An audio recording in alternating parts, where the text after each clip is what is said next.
أعوذ بالله من الشيطان الرجيم بسم الله الرحمن الرحيم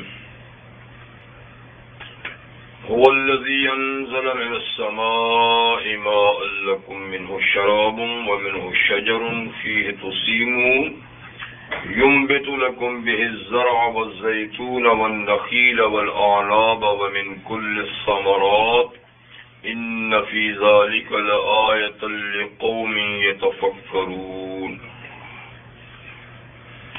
وسخر لكم الليل والنهار والشمس والقمر والنجوم مسخرات بأمره إن في ذلك لآيات لقوم يعقلون وما ذرأ لكم في الأرض مختلفا ألوانه إن في ذلك لآية لقوم يذكرون وهو الذي سخر البحر لتأكلوا منه لحما طريا وتستخرجوا منه حلية تلبسونها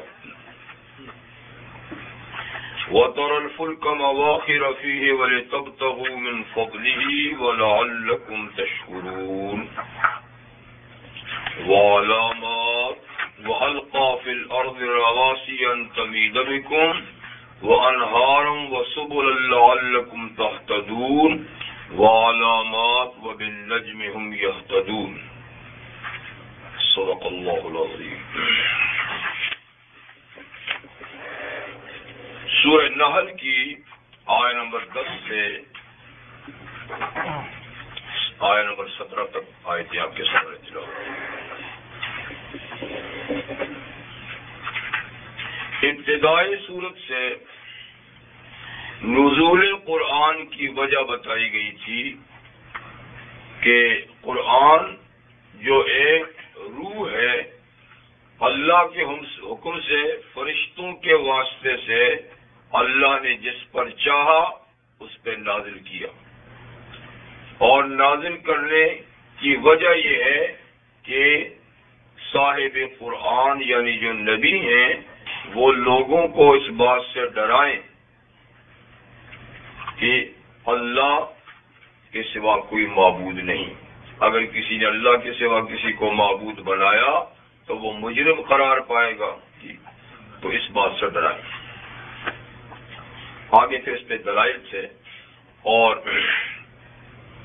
آج جو آیات تلاوت کی گئی ہیں اس پر بھی اللہ کی توحید کے دلائل ہی کا ذکر ہے، جن میں سے ایک یہ کہ هو الذی انزل من السماء ماء، یہ انسان کی مادی ضروریات سے متعلق دلائل ہے، کیونکہ انسان کی تخلیق کو خود ایک دلیل کے طور پہ پیش کیا گیا تھا، تو اب انسانی ضرورت کی جو چیزیں ہیں وہ بھی اللہ کی قدرت کے دلائل میں سے ہیں، تو ان کا ذکر ہے.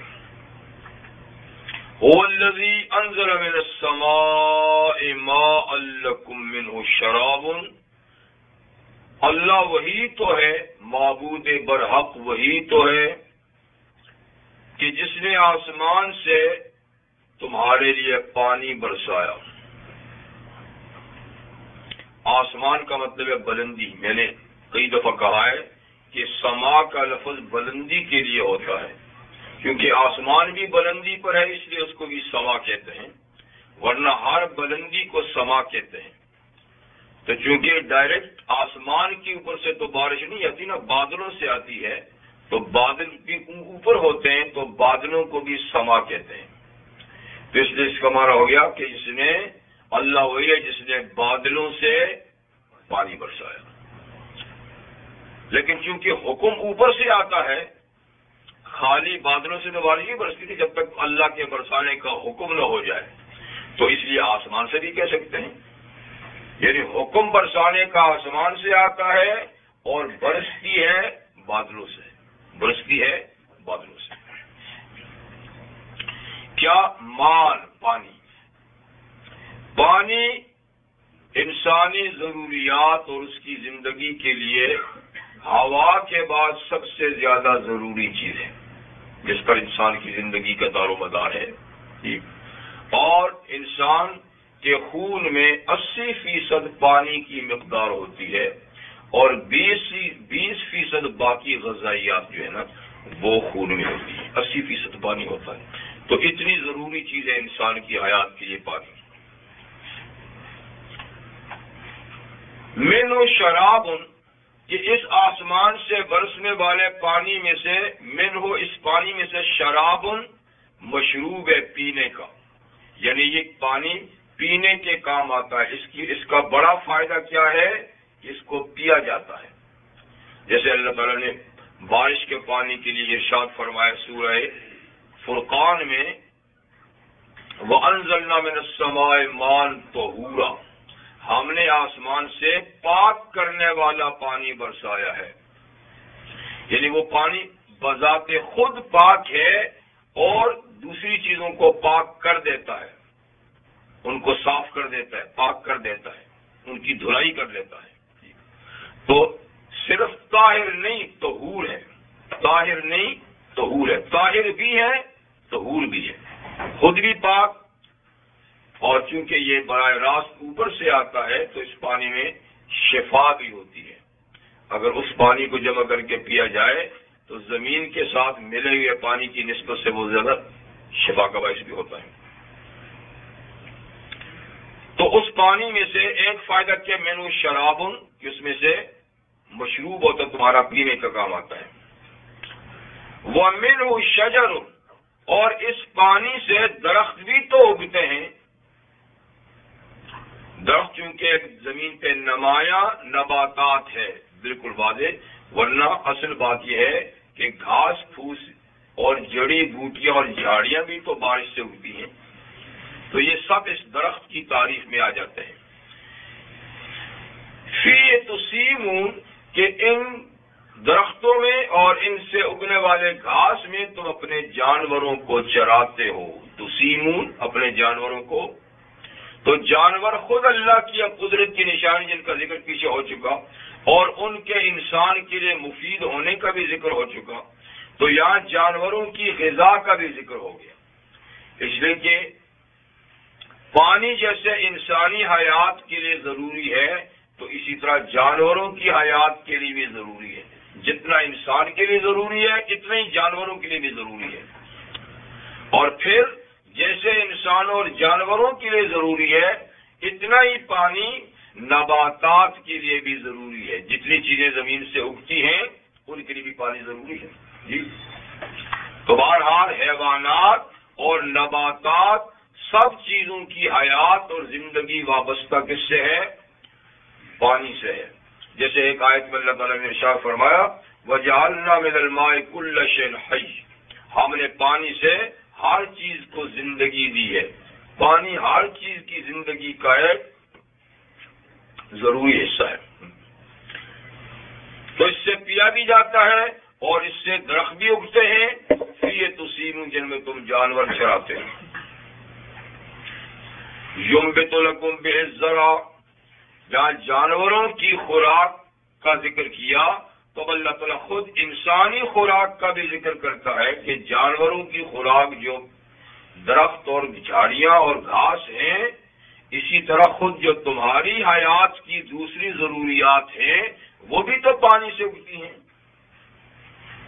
تو پانی خود بھی تمہاری حیات کی ضرورت کی چیز ہے، اور تمہاری دیگر جو غذائیات ہیں، خوراک ہے جو زمین سے پیدا ہوتی ہے، تو اس کو بھی پانی کی ضرورت ہے. تو مطلب یہ ہوا کہ براہ راست پانی بھی پیتے ہو اور تمہاری دیگر غذائی اجناس بھی پانی سے ہی یہاں پیدا ہوتی ہیں. تو يُنبِتُ لَكُم بِهِ الزَّرْعَ، اللہ اگاتا ہے اس پانی کے ذریعے سے کھیت، یعنی فصلیں، تمہاری مختلف فصلیں، گندم کی فصل، چاول کی فصل، جی، باجرہ، جوار اور دیگر قسم کی جتنی بھی فصلیں ہیں نا، ان سب کو پانی کی ضرورت ہوتی ہے. بعض کو زیادہ، بعض کو کم. اسی طریقے سے باغات میں جو پھل پیدا ہوتے ہیں تو ان پھلوں کے درختوں کو بھی تو پانی لگتا ہے. تو ہر قسم کا انسانی غذا کا جو مواد ہے وہ پانی سے پیدا ہوتا ہے. انسانی ضرورت کے خاص طور پہ 3 درختوں کا ذکر، زرع میں تو سب فصلیں آ گئی، اور خاص درختوں میں سے وہ زیتون کا درخت بھی تو آخر پانی سے ہی اگتا ہے اور پروان چڑھتا ہے۔ اس درخت کو خاص طور پہ اس لیے ذکر کیا کہ یہ مبارک درختوں میں سے ہے، جس کی برکت کے لیے انبیاء کرام نے دعائیں کی اور اللہ نے اس درخت کو بڑا بابرکت بنایا ہے، جیسے سورہ نور میں اللہ نے اس کا ذکر فرمایا،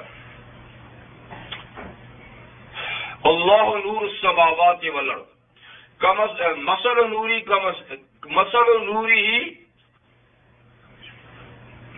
مثل نوری کمشکات فیہا مصباح المصباح فی زجاجہ الزجاجۃ کأنہا کوکب دری یوقد من شجرۃ مبارکۃ زیتونۃ۔ ایک مثال ہے وہاں پر چراغ کی کہ جس میں یعنی زیتون کا تیل جلایا جائے تو اس کی روشنی بہت شفاف ہوتی ہے، لیکن وہاں شجرۃ مبارکہ کہا زیتون کے ساتھ۔ اور سورہ مومنون میں فرمایا وشجرۃ من طور سیناء، اور وہ درخت جو طور سیناء میں اگتا ہے، تنبت بالدون وصبغا للآکلین، وہ تیل بھی اگاتا ہے، اس درخت سے تیل بھی حاصل ہوتا ہے اور کھانے والوں کے لیے وہ سالن کا کام بھی دیتا ہے، تو عربوں میں وہ سالن کے طور پر استعمال ہوتا ہے، اور یہ کہ سالن میں گھی کی جگہ بھی استعمال کیا جاتا ہے، مالش بھی اس سے بدن کی جاتی ہے، پھل بھی اس کا کھایا جاتا ہے، اور درخت اور ٹہنی اور پتے تک اس کے استعمال میں آتے ہیں، یعنی اس درخت کی ہر چیز مفید ہے۔ نبی کریم صلی اللہ علیہ وسلم نے شاہ فرمایا کہ زیتون کا درخت یا اس کا پھل کھایا کرو اور اس کے تیل سے مالش کیا کرو، یہ انسانی جسم اور اس کا کھال کے لیے ایک بہترین علاج بھی ہے۔ دوسرا والنخیل، اور کھجور کا درخت، یہ بھی پانی سے اگتا ہے، وہ کہ اس کو پانی کی کم ضرورت ہوتی ہے لیکن ضرورت تو ہوتی ہے۔ یہ صحرائی قسم کا درخت ہے جو اکثر صحراؤں میں اگتا ہے جہاں پانی کی قلت ہوتی ہے، اور بڑا طویل العمر درخت ہے، اس کی عمر بڑی لمبی ہوتی ہے۔ اسی درخت کے ساتھ انسان کی تشبیہ پیچھے سورہ ابراہیم میں گزر چکی ہے، اور اس کا پھل جو ہے نا سارے سال استعمال ہوتا ہے، یعنی جلدی خراب ہونے والا نہیں ہوتا، یعنی اگلا پھل ختم نہیں ہوتا کہ نیا پھل آ جاتا ہے، تو منڈی میں گھروں میں ہر وقت اس کا پھل رہتا ہے، اور عرب تو ان کی اکثر خوراکی ہی درخت ہوتا تھا، اس کا پھل ہوتے تھے۔ والعناب، اور تیسرا انگور، انگور بھی ایک مفید پھل ہے جی، جو غذا کے طور پہ بھی کھایا جاتا ہے اور تفقع کے طور پر بھی، اسی طرح کھجور غذا کے طور پہ بھی کھائی جاتی ہے اور فروٹ کے طور پہ بھی، تو یہ درخت جو ہے نا ان کے پھل فروٹ بھی ہیں اور یہ غذا بھی ہے۔ پھر ان سے کئی اور چیزیں بنائی جاتی ہیں، اچاریں بنائی جاتی ہیں جی، مربے بنائے جاتے ہیں، کئی اور چیزیں بنائی جاتی ہیں۔ وَمِن كُلِّ الثَّمَرَاتِ، فصل زیتون نخیل عناب کے بعد اللہ تعالیٰ وَمِن كُلِّ الثَّمَرَاتِ، اور ہر قسم کے پھل، باقی سب اس میں آگے، ہر قسم کے پھل وہ بھی پانی سے ہی تو اگتے ہیں نا، پانی ان کے لیے بھی ضروری ہے۔ تو بہرحال پانی کو اللہ تعالیٰ نے ایک دلیل کے طور پہ پیش فرمایا کہ جس پہ انسانی اور حیوانی زندگی کا دار و مدار ہے، بلکہ انسانوں اور حیوانوں کی جو خوراک ہے وہ بھی اسی پانی سے، اس بارش سے پیدا ہوتی ہے، اور بالخصوص یہ چند درخت۔ ان فی ذلک لآیہ لقوم یتفکرون، بے شک اس پانی کے نزول میں اور اس سے ان چیزوں کی زندگی کے وابستہ ہونے میں البتہ اللہ کی قدرت کی نشانی ہے، اس کی معرفت کی نشانی ہے، لیکن کس کے لیے؟ جو لوگ فکر کرتے ہیں، سوچتے ہیں۔ جو نہیں سوچتے ان کو تو پرواہ نہیں ہے، جو سوچتے ہیں تو ان کے لیے اس کے اندر بڑی قدرت کی ذرا، وہ اسی سے بھی اللہ کی معرفت حاصل کر سکتے ہیں۔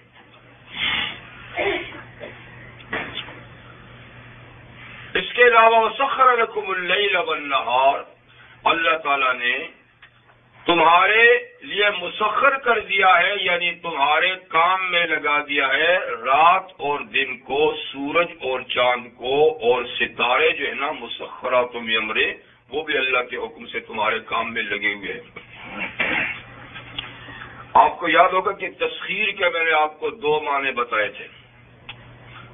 تسخیر کا ایک معنی تو ہوتا ہے کہ کسی کے کنٹرول اور اختیار میں کسی چیز کو دینا کہ وہ اپنی مرضی سے اس کو استعمال کرے، ایک تسخیر کا یہ معنی ہوتا ہے جی۔ جیسے کہ جانوروں کی تسخیر اللہ نے اسی طرح بتائی ہے، اور ایک کائنات کی بڑی بڑی چیزوں کی تسخیر، سورج کی، چاند کی، دریاؤں کی، ان کو بھی اللہ تعالیٰ نے فرمایا کہ تمہارے لیے مسخر ہے، اور جیسے رات اور دن کی۔ تو یہ تسخیر جو ہے نا، اس کا معنی کنٹرول میں اور اختیار میں دینا نہیں ہوتا، بلکہ خدمت میں لگانا ہوتا ہے، کہ ان کا کنٹرول تو اللہ کے ہاتھ میں ہے۔ ہم اپنی مرضی سے رات کو آگے پیچھے نہیں کر سکتے، گھڑیاں تو کر سکتے ہیں، رات دن نہیں کر سکتے، وہ جب سے اللہ چلاتے ہیں پورا سسٹم، ٹھیک ہے نا، اور سورج چاند اسی کے حساب سے نکلتے ہیں، لیکن خدمت ہماری کر رہے ہیں۔ رات اللہ نے ہمارے لیے بنائی آرام کے لیے، دن بنایا کام کے لیے، سورج بنایا روشنی دینے کے لیے، گرمی پہنچانے کے لیے، ہمارے جسم کو گرمی چاہیے، ٹھیک ہے نا، ہمیں دن کو کام کے لیے بڑی روشنی چاہیے، بڑی لائٹ چاہیے، اور یہ کہ ہماری فصلیں پکنے کے لیے بھی خاصی گرمی ہیٹ چاہیے۔ تو سورج نہ ہوتا تو ہماری فصلیں اور پھل ہی نہ پکتے جی، بڑی دیر لگتی نا، تو یہ کام بھی ہوتا ہے، اور نہ معلوم کتنے۔ اور چاند کی جو دھیمی اور روشنی ہے، کمزور روشنی ہے، رات کو زیادہ چلتے پھرتے ہیں تو چھوٹی سی روشنی بھی کافی ڈالتے ہیں۔ تو سورج تاکہ آرام میں بھی خلل نہ آئے، اور ضرورت کے لیے کوئی آئے جائے گی تو کوئی بات نہیں۔ اور یہ کہ بڑا فائدہ چاند کی روشنی کا یہ ہے کہ ہماری فصلوں اور ہمارے پھلوں میں رس اس سے پیدا ہوتا ہے، اور کئی ستارے ہیں جس سے خوشبوئیں پیدا ہوتی ہیں، ہمیں پتہ نہیں ہے، پورا نظام ہے، بڑا سسٹم ہے جی۔ تو بعض ستارے ایسے ہیں کہ جس سے پھلوں میں خوشبو پیدا ہوتی ہے، بلکہ اور کئی چیزوں میں۔ شیخ سعدی علیہ رحمہ نے لکھا ہے کہ یمن کے لوگ مخصوص راتوں میں کچی کھال، چمڑا اپنی چھتوں پہ بچھا دیتے ہیں، ان کو خاص خاص ستاروں کے طلوع کا پتہ ہوتا ہے کہ وہ ستارے جب نکلیں اور کچی کھال بچھی ہوئی ہو تو اس سے کھال میں خوشبو پیدا ہوتی ہے۔ تو یہ لوگوں کے تجربات ہیں۔ تو دیکھیے ستارے، ان سے کوئی خوشبو بھی پیدا ہوتی ہے کھالوں میں، اور کتنے کام ہوں گے۔ تو یہ سارے مقاصد ہیں۔ اس کے علاوہ ایک مقصد خود اللہ نے بیان کیا کہ سورج اور چاند اور سیارے یہ خوبصورتی کا ذریعہ بھی ہیں۔ تمہاری جو قدرتی چھت ہے، اس کی لائٹیں ہیں، اس کے قمقمے ہیں، اس کے چراغاں ہیں، ٹھیک ہے، اور ساتھ میں یہ کام بھی کرتے ہیں۔ تو رات اور دن کو تمہارے کام میں لگا دیا، سورج اور چاند کو تمہارے کام میں لگا دیا، اور ستارے مسخرات بامرہ، یہ بھی اللہ کے حکم سے تمہارے کام میں لگے ہوئے ہیں۔ ان فی ذلک لآیات لقوم یعقلون، بے شک لیل و نہار، شمس و قمر اور ستاروں اور سیاروں کی گردش میں بہت سی اللہ کی قدرت کی نشانیاں ہیں، پر ان لوگوں کے لیے جو عقل رکھتے ہیں، عقل رکھتے ہیں۔ اب عقل تو ماشاءاللہ سارے ہی رکھتے ہیں، لیکن یہ بہت سے عقل مند اس سے کوئی دلیل نہیں پکڑتے۔ تو آپ کو یاد ہوگا نا، میں نے عقل کی بھی آپ کو دو قسمیں بتائی تھیں کہ بھول گئے۔ حضرت شاہ ولی اللہ نے فرمایا نا کہ عقل کی دو قسمیں، عقل معاش اور عقل معاد۔ اب یاد آ گئی ہوگا، عقل معاش، عقل معاد۔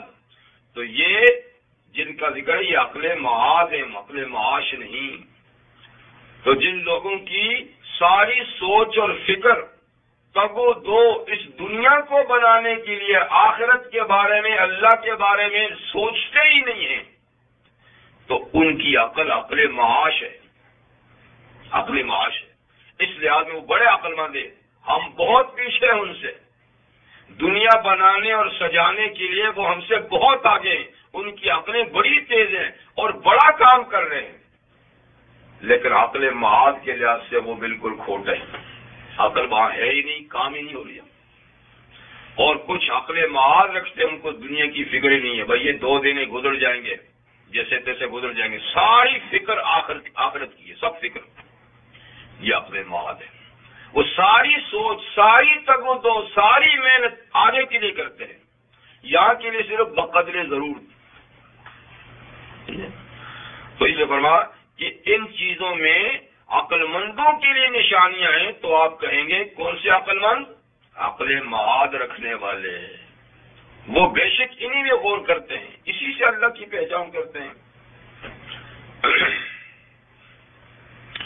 وَمَا ذَرَأَ لَكُمْ فِي الْأَرْضِ مُخْتَلِفًا أَلْوَانُهُ، اور ان چیزوں کے علاوہ یعنی پانی، رات دن، سورج چاند ستارے، ان کے علاوہ ما ذرأ لکم فی الارض، جو اللہ نے زمین میں تمہارے لیے چیزیں پھیلا دی ہیں، ذرا پھیلا دینا، زمین میں اور سینکڑوں نہیں ہزاروں چیزیں زمین میں جو اللہ تعالیٰ نے پھیلا دی ہیں، تو مختلف الوان، ان کو دیکھو تو ان کے رنگ بھی مختلف ہیں، زمین کے اندر پھیلی ہوئی ہر چیز ان کے رنگ مختلف ہیں۔ سورہ فاطر میں اللہ تعالیٰ نے کچھ فرمایا ہے، وَمِنَ الْجِبَالِ جُدَدٌ بِيضٌ وَحُمْرٌ مُخْتَلِفٌ أَلْوَانُهُ، پہاڑوں میں بھی کچھ سرخ پہاڑ ہیں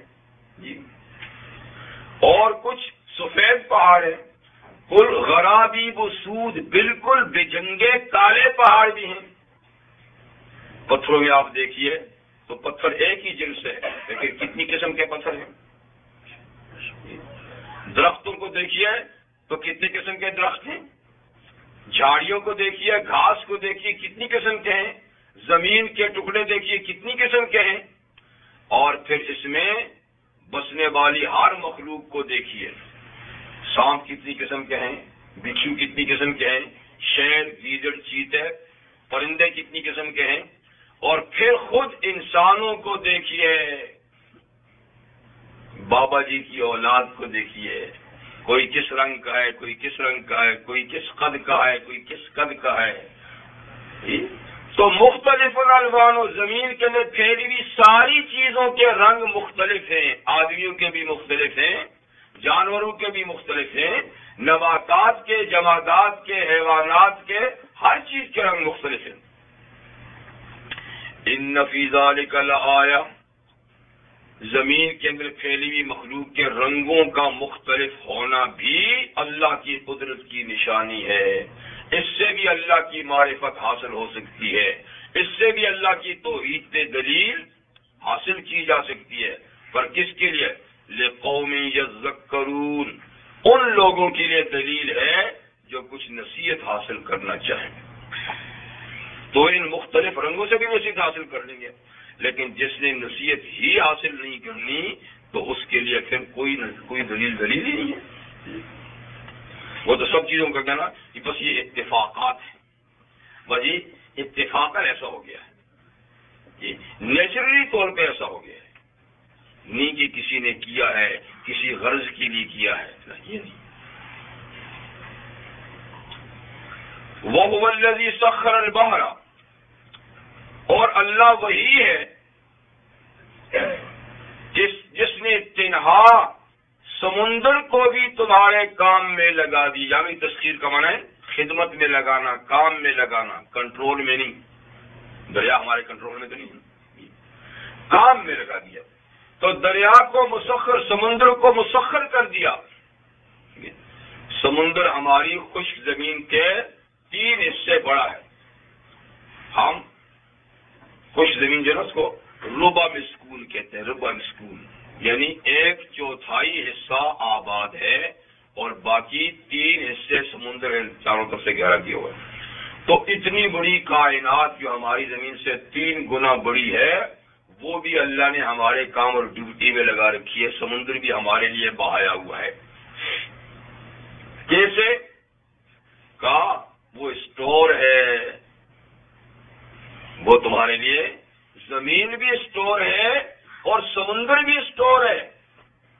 کیا ہے اس میں؟ کہا لِتَأْكُلُوا مِنْهُ لَحْمًا طَرِيًّا، تاکہ اس سے تم تازہ گوشت حاصل کرو۔ فریج کی ضرورت نہیں ہے، فلاجے کی ضرورت نہیں ہے، تازہ تازہ مچھلیاں پکڑو اور کھاؤ، ذبح کرنے کی بھی ضرورت نہیں ہے۔ تو سمندر کے اندر مچھلی جو شکار ہے اس کو ذبح کرنے کی بھی ضرورت نہیں ہے، دیر لگ جائے گی، تازہ پکڑو اور بس اس کو اوپر سے صاف کرو، پیس بناؤ، بھونو اور کھا دو۔ لحمن طریہ، باسی گوشت نہیں، تازہ گوشت۔ تو سمندر میں کتنا سامان اللہ تعالی نے خوراک کا رکھا ہے، کوئی اندازہ ہے؟ نہ سمندر کا اندازہ ہے، اس کے اندر مچھلی کا۔ ایک ایک مچھلی ہاں اتنی بڑی بڑی ہے کہ وہ اگر نکل آئے تو سارا امریکہ کھاتا رہے، لیکن اللہ تعالیٰ نے ان کو دور رکھا ہے، وہ ہم کیا کھائیں گے، ہم ہی کھائیں گے۔ تو اس لیے ہمارے قرب و جوار بھی ایسے ہیں کہ ہمارے جال میں پھنس جائیں، ہمارے کنڈے میں آ جائیں، اگر وہ بڑی آ جائیں گی تو ہمیں نکل جائیں گی۔ لیکن بہرحال اللہ تعالیٰ جب کھلاتے ہیں تو ایسا بھی ہوتا ہے۔ حدیث میں ایک واقعہ ہے کہ نبی کریم صلی اللہ علیہ وسلم نے ساحلی علاقے میں بحر احمر جو ہے، بحر احمر جی، اس طرف اپنی ایک فوج بھیجی جو تقریباً کوئی 300 افراد پر مشتمل تھی، کسی مہم پہ حضور نے بھیجی۔ غربت کا زمانہ تھا تو فرماتے ہیں کہ پوری فوج کو ایک بورا چھواروں کا دیا کھانے کے لیے۔ اب 300 آدمی کو ایک بورا کتنا؟ تو وہ صحابی فرماتے ہیں کہ شروع میں ہمارے کمانڈر صاحب نے ہمیں روزانہ 2 کھجوریں دی، پتہ نہیں کتنے دن لگ جائیں گے، لیکن جب کم پڑ گئی تو پھر ایک کھجور روزانہ ملتی تھی، یا جب چھوارا آخر وہ بھی کتنی چلتی، تو وہ بھی ختم ہو گئی۔ اب سخت پریشانی ہوئی کہ اب سب کھانا ختم ہو گیا ہے، کچھ بھی نہیں ہے، تو پریشانی، اور ہم جا رہے تھے تو ہمیں دریا کے کنارے ایک ٹیلا نظر آیا، جیسا ٹیلا نہیں ہوتا ابھرا ہوا، لیکن ٹیلا نہیں تھا۔ ہم نے کہا یہ کیا چیز پڑی، کوئی بڑی ساری چیز جیسے پڑی ہوئی ہے۔ تو چلتے چلتے اس کے قریب پہنچے تو کہتے دیکھا کہ وہ ایک بہت بڑی مچھلی تھی جس کو عنبر کہتے ہیں، شاید تو عنبر خوشبو ہے نا، صحابی کہتے کہ اس کا نام عنبر تھا، کوئی جانتے ہوں گے ان کو۔ تو وہ پڑی تھی، اب چونکہ وہ مری ہوئی پڑی تھی تو ہمیں فکر ہو کہ اس کو کھائیں یا نہ کھائیں، مری بھی ہے۔ پھر ہمارے کمانڈر صاحب نے کہا کہ بھائی کوئی بات نہیں، ہم اللہ کے راستے میں نکلے ہوئے ہیں اور کھانے کی کوئی چیز نہیں ہے تو اللہ کا نام لے کر کھاؤ، کسی بات نہیں۔ تو کہتے ہیں اس کو شروع کر دیا، اس کے پیس کاٹ کاٹ کے پکاتے اور کھاتے تھے۔ کہتے ہیں مہینہ بھر کھاتے رہے 300 آدمی، مہینہ بھر۔ اس کی آنکھ اتنی بڑی تھی، ایک آنکھ کہ جیسا پورا کنواں ہوتا ہے، اس میں بالٹیاں ڈال ڈال کے اس کی چربی نکالتے رہے اور اپنے مشکیزوں میں بھرتے رہے، اس چربی کو بھی استعمال کرتے ہیں۔ پھر ہمارے کمانڈر صاحب نے اس آنکھ میں ہمارے 8-9 آدمی نیچے داخل کیے تو سب جا کے بیٹھ گئے، اتنی بڑی تو آنکھ ہی، 8-9 آدمی اس کی آنکھ کی اس خول کے اندر بیٹھ گئے جی۔ اور کھاتے کھاتے جب اس کا اوپر کا حصہ ختم ہوا تو اس کی جو پسلی کی ہڈی تھی نا، پسلی، تو وہ ہڈی جب توڑی گئی اور اس کو اسی طرح کھڑا کیا گیا نا، ٹیڑھی کھڑا کیا گیا، تو پھر جو ہمارے پاس سب سے لمبا اونٹ تھا، بڑا اونچا، اس پہ کجاوا بھی رکھا اور ایک لمبا تڑنگا آدمی اس کے اوپر بٹھایا بھی، تو اونٹ بھی لمبا، کجاوا بھی بڑا، پھر بیٹھنے والا مسافر بھی، اور پھر اس کے نیچے سے گزارا تو بالکل اونٹ گزر گیا، اس آدمی کے سر پہ بھی نہیں لگا، اتنی بڑی تو اس کی پسلی تھی، پسلی کا بھی اتنا بڑا جی۔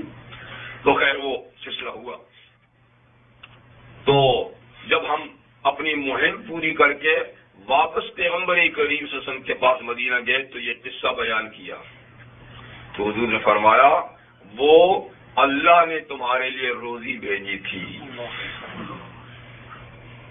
کیونکہ مچھلی کو ذبح کرنے کی ضرورت تو نہیں ہے نا، تو لہٰذا وہ اللہ نے تمہارے پاس زیادہ ختم ہو چکا تھا اور وہاں کچھ تمہارے پاس بچا ہوا ہے تو ہمیں بھی کھلاؤ، تو کچھ لے گئے تھے نا ساتھ میں پیس تو حضور کو بھی کھلایا۔ تو دیکھیے اتنی بڑی مچھلی، یہ تو واقعہ ہے نا، واقعہ حدیث میں سچا واقعہ، 300 آدمی مہینہ بھر کھاتے رہے، ساتھ بھی مدینہ لے کر گئے جی، اور بالٹیوں سے اس کے آنکھ سے چربی بھی نکالتے رہے، پھر بھی وہ پڑی کی پڑی رہی، تو پتہ نہیں اس سے کتنی بڑی بڑی مچھلیاں ہوں گی دریا میں، لیکن یہ اتنی بڑی ادھر نہیں آتی، اس لیے ہمارے پاس جو آتی ہے وہ چھوٹی چھوٹی آتی ہے تاکہ ہم اس سے خوراک حاصل کریں۔ تو جو لوگ دریاؤں کے کنارے پہ رہتے ہیں ان کا زیادہ تر مشغلہ ماہی گیری کا ہوتا ہے، فشنگ کا، اور زیادہ تر خوراک بھی ان کی مچھلی ہوتی ہے۔ جیسے جنگلوں میں بسنے والے زیادہ تر شکار کرتے ہیں تو ساحلی لوگ زیادہ تر اس کا شکار کرتے ہیں۔ تو بہرحال اللہ تعالیٰ فرماتے ہیں کہ ہم نے دریا تمہارے لیے مسخر کر دیا، تم کشتیاں لے کر جاتے ہو، جہاز لے کر جاتے ہو، دیکھو نا مچھیرے کہاں کہاں تک جاتا ہے آپ کو پتا نا، اور دوسرے ملکوں تک بھی جاتے ہیں اور بڑے بڑے جہاز بھر کے لاتے ہیں تاکہ تم اس سے لحمن طریہ تازہ گوشت کھاؤ۔ اس سے مراد کیا؟ مچھلی کا گوشت، ٹھیک ہے نا۔ اب یہاں کچھ فقہی مسائل ہیں۔ فقہی مسائل یہ ہیں کہ لحمن طریہ جو گوشت کہا ہے مچھلی کے گوشت کو، تو کیا مچھلی کے گوشت پر مطلقاً گوشت کا لفظ بولا جاتا ہے کہ نہیں؟ تو امام سفیان ثوری رحمۃ اللہ علیہ جو بہت بڑے محدث گزرے ہیں وہ فرماتے تھے اگر کسی آدمی نے قسم اٹھائی کہ واللہ میں گوشت نہیں کھاؤں گا اور اس نے مچھلی کھا لی تو قسم ٹوٹ گئی، کیونکہ مچھلی بھی گوشت ہے، اور دیکھو اللہ تعالیٰ فرماتا ہے لحمن طریہ، لحمن اللہ خود اس کو لحم کا نا، لحمن طریہ تازہ گوشت، قسم ٹوٹ گئی۔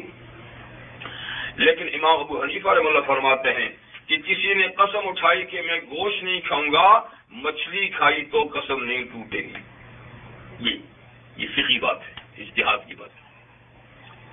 وہ کیوں کہتے ہیں؟ اس لیے کہ عرف عام میں مچھلی کو گوشت نہیں کہا جاتا، عام لوگوں کی زبان میں مچھلی کو مچھلی کہتے ہیں، مچھلی کو گوشت نہیں کہتے، سمجھے بات؟ تو یہ دونوں امام ایک وقت کے نا، ایک ہی شہر کے ہیں، ایک ہی شہر کے ہیں، ایک ہی وقت کے ہیں، اور دونوں بڑے امام ہیں۔ جب امام سفیان ثوری کا فتویٰ امام ابو حنیفہ رحمہ اللہ کو پہنچا تو امام صاحب نے کسی کو بھیج کر ان سے ایک سوال کرایا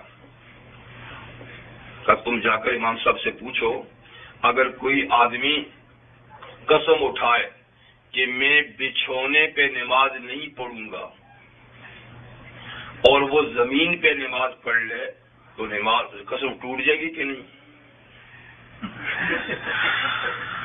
اب وہ ہے اس نے پوچھا، یہ نہیں کہا کہ انہوں نے کہا ہے، جب میرا سوال ہے کہ یہ آدمی کہتا ہے میں بچھونے پہ نماز نہیں پڑھوں گا تو وہ خالی زمین پہ نماز پڑھے تو نماز ان کا نہیں ٹوٹے گی؟ کیوں ٹوٹے گی؟ اس نے بچھونا جو کہا ہے تو زمین خالی زمین بچھونا تو نہیں۔ تو امام صاحب نے کہا کیوں نہیں؟ اللہ تعالی نے تو زمین کو بچھونا کہا ہے، پھر سورہ نوح میں اللہ تعالیٰ نے زمین کو بچھونا کہا ہے، اور آپ کہتے نہیں، یہاں آپ کہتے ہیں کہ اللہ نے مچھلی کو گوشت کہا ہے تو وہاں زمین کو بھی تو بچھونا کہا ہے، وہاں تو کہتے ہیں نہیں ٹوٹے گی، یہاں کہتے یا نہیں ٹوٹے گی، اور وہاں یہ کیسا ہے؟ تو مقصد یہ ہے کہ بے شک وہاں زمین کو اللہ نے بچھونا کہا اور یہاں گوشت کو، یہاں مچھلی کو گوشت کہا، لیکن گوشت ہے، لیکن ہمارے عرف میں اس کو گوشت نہیں کہتے. اور بہت سے مسائل کا تعلق عرف سے ہوتا ہے. عرف کا معنی جانتے ہیں نا، یعنی لوگوں میں جو بات مشہور ہے لوگوں کی زبان میں. تو بہت سے مسائل کا تعلق عرف سے ہوتا ہے کہ لوگ کیا کہتے ہیں. تو لوگوں کے عرف میں مچھلی کو گوشت نہیں کہتے. اس کی مثال دیتے ہیں. اگر آپ اپنے نوکر کو بھیجیں، ملازم کو بھیجیں کہ جاؤ بھائی گوشت لے آؤ، اور وہ مچھلی لے آئے تو آپ قبول کریں گے؟ اس لیے کہ عرف میں گوشت کہتے ہیں گائے، بھینس، بھیڑ، بکری اور اونٹ کے گوشت کو، یا ہرن وغیرہ جو ان کے گوشت کو کہتے ہیں. عرف عام میں مچھلی کو گوشت نہیں کہتے.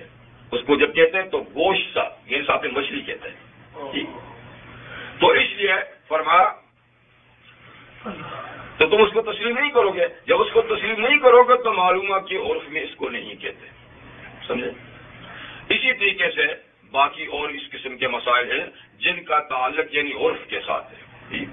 تو عرف ایک مستقل دلیل ہوتی ہے. اب اس کی مثال یہ ہے کہ دیکھیے، ایک آدمی کہتا ہے کہ واللہ میں سری نہیں کھاؤں گا، سری پائے نہیں کھاؤں گا. تو وہ اگر کبوتر کے سری پاؤ کھا رہے تو قسم نہیں ٹوٹے گی.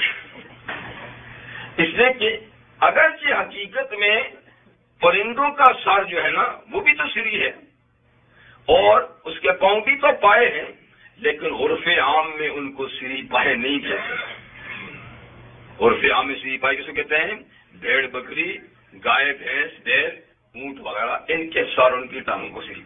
تو اس لیے اس کی قسم نہیں ٹوٹیں گی اگر وہ کھا لیں. تو یہ تو لامن طریقت اس کو فرمایا، لیکن عرف عام میں اس کو گوشت نہیں بلکہ مچھلی کہا جاتا. ٹھیک ہے.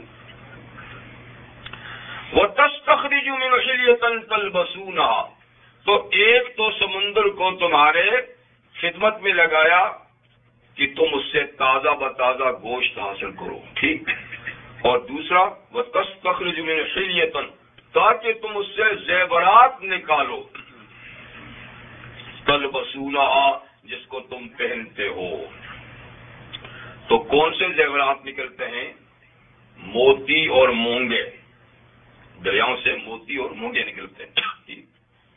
تو یہ ایسا زیور ہے اس کو مرد بھی استعمال کر سکتا ہے، عورت بھی. سونے چاندی کے زیورات جو ہے نا وہ مرد استعمال نہیں کر سکتا، لیکن موتی اگر کوئی اپنے ساتھ باندھ لے، بٹن شٹن لگا دے، کچھ اور چیز، تو یعنی اسی کے تل بسونا اس میں مردوں کو خطاب ہے نا کہ تم ان کو پہنتے ہو. تو موتی، مونگے مرد بھی پہن سکتے، عورتیں بھی پہن سکتی ہیں، پر سونے چاندی کا زیور مرد نہیں پہن سکتے بجز ایک رنگ کے جو چاندی کی مرد پہن سکتا ہے وہ جی. یہ بھی بڑے ہی سے نکلنے والے موتیوں کی طرح ہوتے ہیں. جی. اور بھی کئی قسم کے اس میں سے زیورات نکلتے ہیں. اور عموماً یہ اس سے نکلتے ہیں. وہ ترل فل کا، اور سمندر ہی کو تمہارے تابع کیا. تیسرا کام کیا ہے؟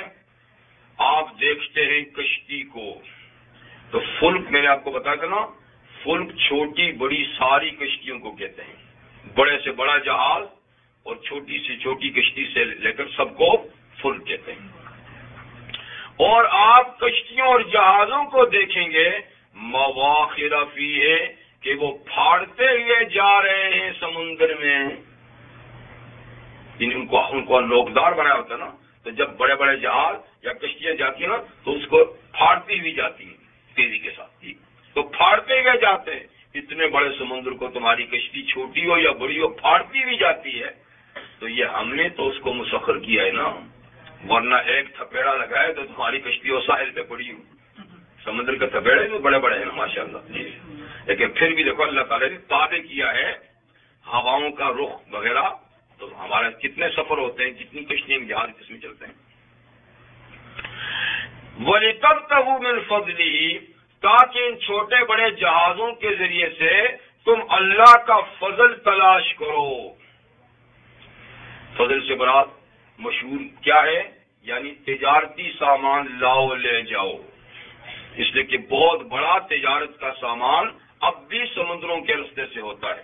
اب بھی کتنے بڑے جب بڑے بڑے جہاز ہیں تیل لاتے لے جاتے ہیں، تجارتی سامان ایک بر اعظم سے دوسرے بر اعظم، ایک ملک سے دوسرے ملک کو لے جاتے ہیں. تو یہ اللہ کا فضل، یعنی مال تجارت لاؤ لے جاؤ. اس کے علاوہ فضل کا لفظ عام ہے، جیسے تجارت کے لیے ہے، ایسے ہی دیگر قسم کے جو سفر ہے نا، جیسے تعلیمی سفر بھی کرتے ہیں اور سیاحتی سفر بھی سے کرتے ہیں، اور وزٹ بھی کرتے ہیں، ملاقاتی سفر بھی کرنے والے کرتے ہیں. قریب قریب علاقوں کے لوگ نا کشتیوں میں جاتے ہیں، وہ آس پاس کئی آپ کو پتا ہے جیسے کہ کئی ملک ایسے جن میں کئی جزیرے ہیں، جیسے آپ کا مالدیپ ہو گیا اس طرح کئی، وہاں تو یہ دوسری گاڑیاں ہیں ہی نہیں ہیں، وہاں تو کشتی ہے ایک ذریعہ، یہاں سے وہاں کے، یا بیچ میں پانی ہے، وہاں سے وہاں پھر پانی ہے اور اگر کاریں واریں ہیں بھی نا تو وہاں اسٹاپ کر کے آگے پھر کشتی بھی رکھی ہوئی ہے گھر تک جانے کے لیے. گھر تک یعنی کار نہیں جا سکتی. تو کشتی ایک ایسا ہی ذریعہ ہے کہ اس پہ آتے جاتے بھی سب کچھ کرتے ہیں، ایسی کبھی. تو اللہ کا فضل تلاش کرو، وَلَعَلَّكُمْ تَشْكُرُونَ، اور تاکہ تم یہ ساری نعمتیں استعمال کر کے اللہ کا شکر بجا لاؤ. بارش سے لے کر شمس و قمر، لیل و نہار، اور سمندر کا مسخر ہونا، ساری چیزیں ان کو استعمال کرو اور تمہارے لیے ہی ہیں، لیکن شکر بھی بجا لاؤ. اور سب سے بڑا شکر کیا ہے کہ اس سے اللہ کی معرفت حاصل کرو، اللہ کی توحید پر ان کو دلیل بناؤ، اور اس سے اللہ تعالیٰ کی دلوں میں عظمت پیدا کرو. وَأَلْقَى فِي الْأَرْضِ رَوَاسِيَ، اور اللہ نے زمین میں مضبوط پہاڑ گاڑ دیے، یہ بھی تمہارے لیے. رواسی جو ہے نا، یہ راسیہ کی جمع ہے، اور راسیہ کہتے ہیں جو چیز گڑی ہوئی ہو مضبوط، جیسے کہ کیل وغیرہ ٹھونک دیتے ہیں نا، گڑی ہوئی ہو، یعنی اوپر پڑی ہوئی نہیں ہو، بیچ میں گڑی ہوئی، اس کو راسی کہتے ہیں. معروف اور مشہور لفظ پہاڑ کے لیے تو جبال ہے، جبال جبل کی جمع ہے، ٹھیک ہے نا، جبل ایک پہاڑ، جبال کئی پہاڑ. لیکن یہاں اللہ تعالیٰ نے بجائے جبال کا لفظ کہنے کے رواسی کا، کیونکہ وہ زمین میں اللہ نے گاڑے ہوئے ہیں، پتہ نہیں کہاں گہرائی تک پہاڑ گئے ہوئے ہیں اور ڈال دیے ہیں زمین میں رواسیہ، کیا چیزیں، یعنی مضبوط پہاڑ اللہ نے گاڑ دیے ہیں. کیوں؟ ان تمید بکم، یہ اصل میں اللہ تمید بکم، تو ان سے پہلے لام اور ان کے بعد لا، دونوں محفوظ ہیں اور بیچ میں ان ہے. لے اللہ، تاکہ نہ حرکت کرے زمین. لے اللہ تمید بکم، تاکہ تمہاری زمین تمہیں لے کر ڈاما ڈول نہ ہو. ڈاما ڈول مطلب اس سے اضطراری حرکت کی نفی ہے، اختیاری حرکت کی نفی نہیں. جیسے سائنسدان کہتے ہیں کہ زمین متحرک ہے، تو اسلام اور قرآن اس سے نہیں منع کرتے کہ نہیں ہے. یہاں جس ڈاما ڈول سے کا انکار کرتا ہے اور پہاڑ لگانے کی بات ہے، تو یہ ایسی حرکت ہے کہ جس کی وجہ سے آدمی ٹھہر نہ سکے، ان کا سکون، ان کا چین برباد ہو جائے، ان کی عمارتیں گر پڑے، ان کا نظام درم برم ہو جائے. ایسی حرکت، اس کو اضطراری کہتے ہیں، پریشان کرنے والی. اگر اختیاری حرکت ہے تو ہو، اس کو بھی انکار نہیں. تو اس لیے پہاڑ گاڑ دیے تاکہ، کیونکہ سمندر آپ کو بتا رہے کہ سمندر کا بہت بڑا حصہ ہے، زمین تو مقابلے میں چھوٹی سی ہے، اور زمین تو سمندر پر ہی ایک بلبلا اٹھا ہے اور یہ بنی ہے. جس کے نیچے بھی سمندر، اس کی سائڈوں میں بھی سمندر، تو اتنا بڑا سمندر اگر ہو چاروں طرف، اوپر یعنی اس کے نیچے بھی، تو پھر تو وہ چھلکتی رہے گی نا. تو اللہ تعالیٰ نے اس کی حرکت کو ختم کرنے کے لیے پہاڑ بڑے بڑے ٹھونک دیے. ہمالیہ ہے اور فلانا K2 ہے اور پتہ نہیں کون کون سے پہاڑ ہیں. جی ایک معنی تو یہی ہے، اور مشہور معنی بھی یہ ہے. ایک معنی یہ ہے جو حضرت شاہ ولی اللہ رحمۃ اللہ نے کیا، یہ میں نے آپ کو سورہ رات میں بتایا بھی تھا کہ التمیدہ کا ایک معنی وہ یہ بھی کرتے ہیں کہ پہاڑ اس لیے گاڑ دیے، یہ کیا کر دیا آپ نے؟ اچھا چلیے نہیں کوئی بات نہیں، ہمیں تو خاص ضرورت نہیں اس کا، تو وہ بھی نہیں۔ اچھا اچھا یہ مطلب چلتا ہے، یہ بھی عجیب چیز ہے، نہیں یہ کہاں چلتا ہے؟ کوئی بات نہیں، آپ کو تو آواز آتی ہے، پھر کیا لیڈیز بھی سن لیں گے انشاءاللہ۔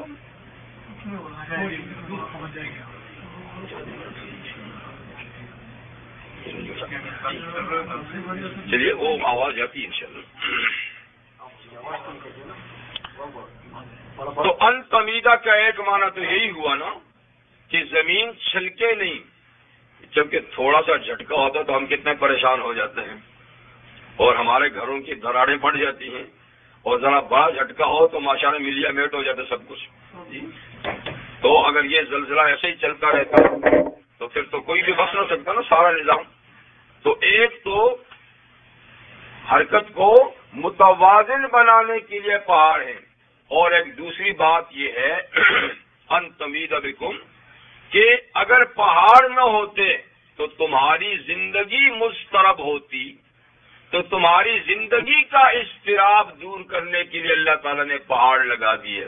زندگی کے اضطراب کا معنی یہ ہے کہ خود پہاڑوں میں تمہاری ضروریات کی اللہ نے اتنی چیزیں رکھی ہیں، اتنے خزانے اللہ نے پہاڑوں کے اندر رکھے ہوئے ہیں، تمہاری ضروریات زندگی پہاڑوں میں رکھی ہے کہ یہ پہاڑ نہ ہوتے، وہ چیزیں نہ ہوتی تو تمہاری زندگی مضطرب ہو جاتی۔ وہ کیا ہے؟ دیکھو پہاڑوں پر بڑے بڑے درخت اللہ نے اگائے ہوئے ہیں جو ہماری تعمیراتی لکڑی اور دیگر ضروریات کے لیے کام آتے ہیں۔ پہاڑوں میں اللہ تعالیٰ نے ہزاروں قسم کی جڑی بوٹیاں پیدا کی ہیں جی، جو پتہ نہیں کتنے علاج اور معالجے میں کام آتی ہیں۔ پہاڑوں کے اندر اللہ تعالیٰ نے ہماری زندگی کے اور کتنے خزانے رکھے ہیں، کوئلے کی کانیں ہیں، تانبے کی کانیں ہیں، اور لوہے کی کانیں ہیں، سونا ہے، اور پتہ نہیں کتنے قسم کے پتھر ہیں، اور اس کے علاوہ کتنی چیزیں ہیں جو اللہ تعالیٰ نے پہاڑوں کے اندر رکھی ہوئی ہیں، جن کی کھدائی کر کر کے یہ چیزیں ہم حاصل کرتے ہیں۔ اور یہ بارش کے پانی کا بھی ایک بہت بڑا اسٹور ہے پہاڑ۔ پہاڑوں کی چوٹیوں پہ اللہ تعالیٰ نے برف جما رکھی ہے، اور وہ وہاں سے رس رس کے پہاڑوں کے اندر سے ہوتے ہوتے میدانی علاقوں میں پانی آتا رہتا ہے۔ جب کبھی بارش نہ بھی ہو تو پانی تسلسل سے ندی نالوں کے ذریعے سے، چشموں کے ذریعے سے، کنووں کے ذریعے سے ہم حاصل کرتے ہیں۔ تو یہ کہاں سے آتا ہے؟ وہی جو اسٹور ہے نا، اسی سے پگھل کے آتا ہے۔ کبھی بارش ہو جاتی ہے، کبھی وہاں سے آتا ہے۔ تو 12 مہینے صاف ستھری برف، جہاں گرد و غبار نہیں پہنچتا، جہاں اور کوئی آلائش نہیں پہنچتی، اتنی پہاڑوں کی چوٹیوں پہ اتنے دور دراز رکھا ہوا ہے۔ تو یہ سارے پہاڑوں کی ہی تو برکات ہے نا۔ اگر یہ نہ ہوتے تو زندگی مضطرب ہوتی۔ وَأَنْهَارًا، اور اللہ تعالیٰ نے میدانی علاقوں میں نہریں بھی بہا دی۔ ایک تو سمندر ہے نا، لیکن اس کا پانی آپ کو پتہ نا قابل استعمال نہیں ہے جی۔ تو اللہ تعالیٰ نے قابل استعمال پانی کے جہاں اور انتظامات کیے ہیں، اس سے پہلی صورت میں گزر چکا ہے نا، اور سورہ زمر میں بھی اللہ نے اس کا ذکر کیا ہے کہ ہم پہاڑوں کی رگوں میں پانی ڈال دیتے ہیں، اسٹور کر دیتے ہیں، اور پھر اس کو چشموں کے ذریعے سے، ندی اور نالوں کے ذریعے سے، بڑی بڑی نہروں اور دریاؤں کے ذریعے سے سطح زمین پہ بہا دیتے ہیں، جس سے کاشتکاری کے لیے بھی پانی میسر ہوتا ہے اور لوگوں کے پینے کے لیے بھی۔ لیکن کتنے بڑے بڑے دریا دنیا بہتے ہیں، گنگا ہے، جمنا ہے جی، اور ادھر ہمارے ہاں راوی ہے، ستلج ہے، چناب ہے، جیلم ہے، نیلم ہے جی جی نیلم یہ ہم اپنی باتیں پہلے کر رہے ہیں نا، نیلم ہے، اور ادھر سندھ ہے، دریائے کابل ہے، دریائے سوات ہے۔ واہ واہ کیا مناظر ہے، قدرت نے کیا مرضی۔ پھر آگے چلے، اب جاتے ادھر دجلہ ہے، فرات ہے، ادھر سے گزرے پہلے نا، جیحون ہے، سیہون ہے، اب جائیں پھر نیل ہے۔ نیل تو مصر میں ہے جناب، پہلے عراق سے ہو کر جائیں، دجلہ ہے، فرات ہے، اور پھر اوپر کو جائیں جیحون ہے، سیہون ہے، اور پھر ہمارے کابل، دریائے کابل ہے، کتنے ہی دریا لدن۔ یہ آخر پانی کہاں سے آ رہا ہے؟ پہاڑوں ہی سے تو آ رہا ہے نا، جو دریا بہ رہے ہیں یہ پہاڑوں ہی سے تو آ رہا ہے نا جی، تو پہاڑوں پہ وہی برف ہے، وہ پگھلتی ہے اور یہ آتا ہے۔ انہارن، اور نہریں بہا دی، وہ سبلن، اور ہم نے تمہاری آمد و رفت کے رستے بھی بنا دیے ہیں۔ یعنی کہ یہ پہاڑوں کا ایک سلسلہ ہے، تو یہ جائیں گے کہ تو دیوار کھڑی ہے، ہم نے پہاڑوں کے اندر بھی تمہارے لیے رستے بنا دیے ہیں، اور میدانی علاقوں میں بھی رستے بنا دیے ہیں، وادیاں ہیں بیچ میں، وادی سوات اور وادی کنہار، اور کئی وادیاں ہیں، یعنی دو پہاڑوں کے درمیان جو رستہ ہے اس کو وادی کہتے ہیں، تو یہ رستے ہیں، اور خود پہاڑوں کے اندر پگ ڈنڈیاں، اونچائی نیچائی کی، تو رستے بھی ہم نے بنایا، سبلن لعلکم تہتدون۔ یہ سارا نظام کیوں سیٹ کیا ہے؟ تاکہ تم ہدایت پاؤ، تمہاری ہدایت کا سامان ہے۔ اور وعلامات، اور زمین میں نشان بھی قائم کیے ہیں، جیسے آپ نے مائلج کے کیے ہیں، اللہ نے بھی تو نشان قائم کیے ہیں، چھوٹے بڑے پہاڑ یہ نشانیاں ہیں۔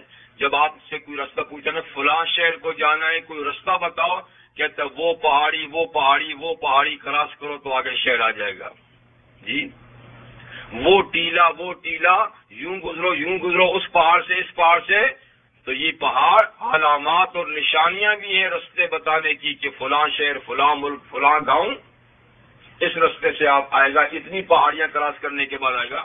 تو علامات، کہیں پتھر نشان ہے، کہیں پہاڑی نشان ہے، کہیں درخت نشان ہے، اور جناب وہ دیکھیے 2 درخت ہیں، ان کے پاس سے آپ کو گزر کے جانا ہوگا، درخت بھی علامات ہیں۔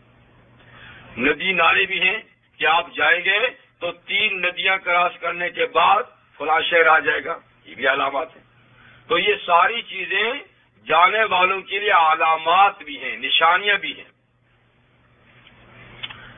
وَبِالنَّجْمِ هُمْ يَهْتَدُونَ، اور ستاروں سے بھی لوگ راہ پاتے ہیں، ستاروں سے بھی یعنی زمین کی علامات بھی اور فضائی اور آسمانی علامات بھی ہیں کہ لوگ جو ستاروں کا علم رکھتے ہیں، معرفت رکھتے ہیں، وہ ستاروں سے بھی رستے معلوم کرتے ہیں۔ بالخصوص جب جنگلوں میں چلے جاتے ہیں، جب دریاؤں میں سفر کرتے ہیں، سمندر میں، تو وہاں مشرق و مغرب کا اندازہ ان کو بعض ستاروں سے ہوتا ہے، وہ لوگ اس کو جانتے نہیں ہیں۔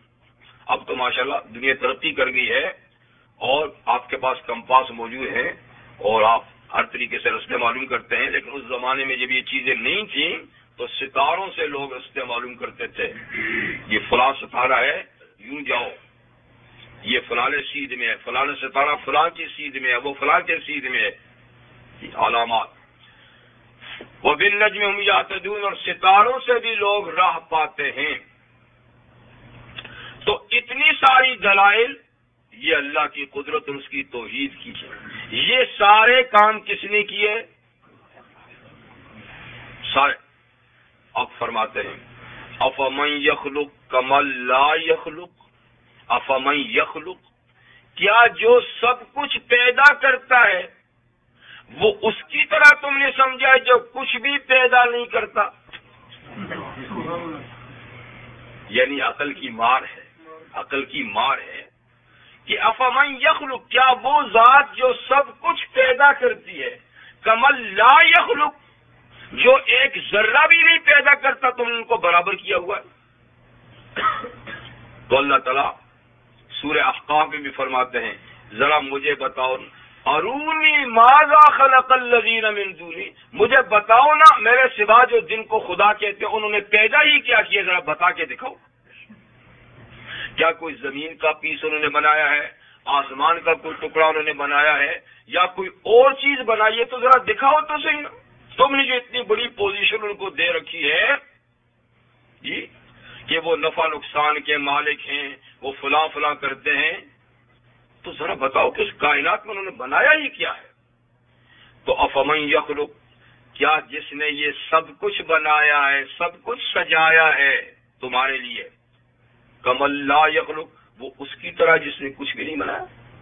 افلا تذکرون، تمہیں نصیحت نہیں آتی؟ کیا سمجھاتے، کیسے اللہ سمجھاتے؟ افلا تذکرون، کیا تمہیں نصیحت نہیں آتی؟ اتنا تمہیں سمجھایا جا رہا ہے، بار بار سمجھایا جا رہا ہے، اور پھر وہی چال ہے، وہی بے ڈھنگی چال ہے، کیا تمہیں نصیحت نہیں آتی؟ وَإِن تَعُدُّوا نِعْمَةَ اللَّهِ لَا تُحْصُوهَا، یہ تو فرمایا چند چیزیں گن کے تمہیں بتائی موٹی موٹی، اگر تم اللہ تعالیٰ کی نعمتوں کو شمار کرو تو لا تحصوها، تم ان کو شمار کر ہی نہیں سکتے، کر ہی نہیں سکتے۔ یہ تو چند باتیں آپ کو بتا دی نا موٹی موٹی، ورنہ گننے لگو ایک ایک نعمت میں کتنی کتنی نعمتیں پوشیدہ ہیں، دور کیوں جاتے ہیں؟ اللہ کا دیا ہوا سر کا یا جسم کا ایک بال، ماشاءاللہ بال تو ابھی لوگ بھی اگانے لگے ہیں نا، لیکن یہ لوگوں کا بال ہے، اللہ کا دیا ہوا ایک بال جو اللہ نے دیا ہے، ساری مخلوق مل جائے تو اس جیسا بال نہیں بنا سکتے۔ یہ مصنوعی بال تو خیر بنائیں گے اور لگائیں گے بھی، وہ تو ٹھیک ہے، پر اللہ کا دیا ہوا بال ایک ساری خلقت مل جائے تو نہیں بنا سکتے۔ یوں تو ناخنوں کی بڑی بڑی دکانیں ہیں جی، لیکن اللہ کا دیا ہوا ایک ناخن یہ ساری دنیا مل جائے تو نہیں بنا سکتی، اور ساری دولت بھی خرچ کر دے تو یہ نہیں بنا سکتی جو اللہ نے بنایا ہے۔ ایک تو یہ کہ اللہ کی دیوی کسی نعمت کی کا کوئی بدل نہیں، کوئی بدل نہیں، ساری مخلوق مل کے بھی وہ جی بھیڑ دمبے کی آنکھ تو یہاں لگا لیں گے، روشنی کہاں سے آئے گی؟ اور پھر جو اللہ نے آنکھ دی ہے ساری دنیا مل کے وہ آنکھ نہیں بنا سکتی۔ اور اللہ کی دیوی ایک نعمت کو آپ خریدنا چاہیں تو مارکیٹ میں ہے ہی نہیں، ہے ہی نہیں، آپ کہاں سے خریدیں گے؟ مصنوعی چیز آپ کو مل جائیں گے۔ تو اسے فرمایا کہ یہ تو ایک تو بات یہ کہ ہر نعمت بے مثل ہے، انمول ہے، اور دوسری بات یہ کہ نعمتیں اتنی ہیں کہ تم شمار ہی نہیں کر سکتے۔ ان تعدوا نعمت اللہ لا تحصوها، ان اللہ لغفور الرحیم۔ اب اس کا نتیجہ تو یہ ہونا چاہیے تھا نا کہ ہر نعمت پہلے شمار کرو، پھر ہر نعمت پہ شکر واجب ہے، ہر نعمت پہ شکر واجب ہے، پھر پہلے شمار کرو، پہلے تو وہ شمار ہی نہیں کر سکتے۔ ساری دنیا مل جائے، کمیٹیاں قائم کر دیں، ادارے قائم کر دیں شماریات کے، تو اللہ کی نعمت کو ساری دنیا مل کے شمار نہیں کر سکتی۔ پہلے یہ اگر وہ شمار ہو جائے بالفرض تو ہر نعمت پہ شکر واجب ہے، تو بالا کوئی کر لے گا؟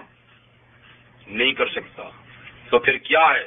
ان اللہ لغفور الرحیم، وہ پکڑے تو پکڑ سکتا ہے، میری نعمتیں شمار کرو اور کرنے کے بعد ہر نعمت پہ شکر بھی کرو، اور کون کرے گا؟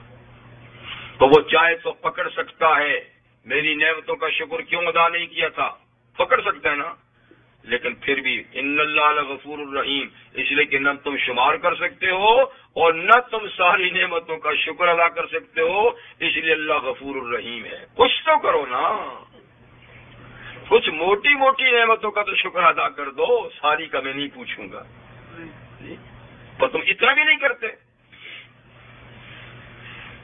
شیخ سعدی فرماتے ہیں رحمہ اللہ،